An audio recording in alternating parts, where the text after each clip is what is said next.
আসসালামু আলাইকুম রহমতুল্লাহি ওয়া বারাকাতুহু। আজকের প্রোগ্রামে যেহেতু আমরা হোস্ট, আমাদের ইফতার কার্যক্রমে সর্বপ্রথম আমাদের যারা নারী নেতৃত্ব আছে, নারী গেস্ট আছে, তাদেরকে আগে ইফতার দেওয়া হবে। এরপরে ইফতার হচ্ছে এনসিপির নেতাকর্মী, তারা ইফতার পাবে।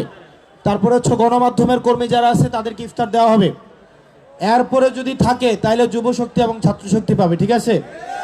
কোনো আপত্তি আছে? কোনো আপত্তি আছে? সবাই খাওয়ার পরে যদি থাকে তাইলে আমরা এরপরে পাবে যুবশক্তি, আর এরপরেও যদি থাকে তাইলে পাবে কে? ছাত্রশক্তি। অভ্যুত্থান ছাত্রদের নেতৃত্ব হয়েছে, আমরা ছাত্ররা সব জায়গায় আমরা স্যাক্রিফাইস করতে রাজি আছি। ঠিক আছে? ঠিক আছে তো নাকি? এই কারণে ছাত্রশক্তির আপনারা যারা আছেন, আপনারা নিশ্চিত করবেন আপনার পাশের ভাইটা পাইছে কিনা, গণমাধ্যমের কর্মী পাইছে কিনা, এনসিপির কর্মীটা পাইছে কিনা, নারী নেতৃত্ব পাইছে কিনা। এটাই আজকের বক্তব্য। আসসালামু আলাইকুম রহমতুল্লাহি ওয়া বারাকাতুহু। ধন্যবাদ হাসান ভাইকে।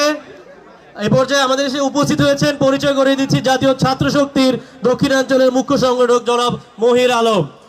বক্তব্য নিয়ে আসছেন এই পর্যায়ে জাতীয় নাগরিক পার্টির সংগ্রামী সদস্য সচিব, মাননীয় সংসদ সদস্য জনাব আখতার হোসেন। জনাব আখতার হোসেন।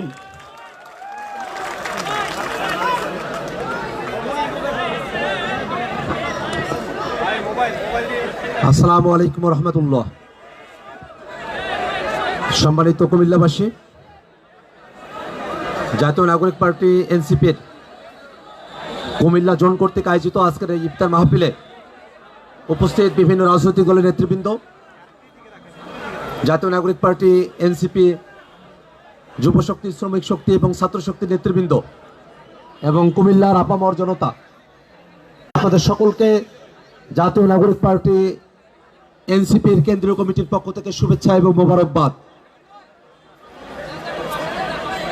আমরা এমন এক বাংলাদেশে বাস করি যে বাংলাদেশে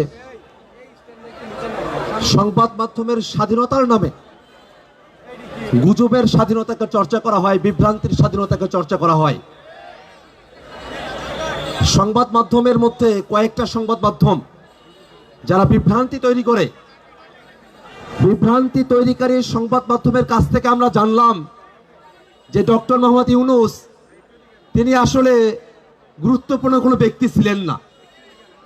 হঠাৎই ডক্টর মোহাম্মদ ইউনূস তিনি গুরুত্বপূর্ণ ব্যক্তি হয়েছেন। ডক্টর মোহাম্মদ ইউনূস তিনি যে বিশ্ব স্বীকৃত, বাংলাদেশের মানুষের স্বীকৃতি দেওয়ার আগে থেকেই তিনি যে গুরুত্বপূর্ণ ব্যক্তিত্ব, এটা আমরা সকলে জানি। 5 আগস্টের পরে ডক্টর মোহাম্মদ ইউনূস তিনি বাংলাদেশের হাল ধরেছিলেন বলে এই বাংলাদেশটাকে তারা কোনো জঙ্গি রাষ্ট্র হিসেবে তারা প্রমাণ করতে পারে নাই।